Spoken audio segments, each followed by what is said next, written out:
আজ আমরা ঘুরব ভারতের সবচেয়ে পুরানো ও বিখ্যাত জিম করবেট ন্যাশনাল পার্কে। অনলাইনে বুকিং করা ছিল 2 মাস আগে থেকেই। এখানে 5টা সাফারি জোন আছে, প্রতিটি জোনে আলাদা আলাদা ল্যান্ডস্কেপ ও ওয়াইল্ড লাইফ এক্সপিরিয়েন্স পাওয়া যায়। আমাদেরটা ছিল ধিকারা।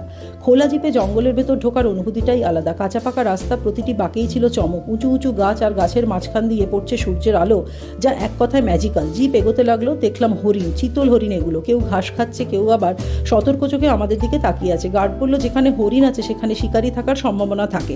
আমাদের উত্তেজনা বেড়ে গেল বাঘ দেখার আশায়। জঙ্গলের ভেতর নানা রঙের পাখি দেখলাম লেঙ্গুরও। হাতি দেখার আশায় ছিলাম, কিন্তু পেলাম না।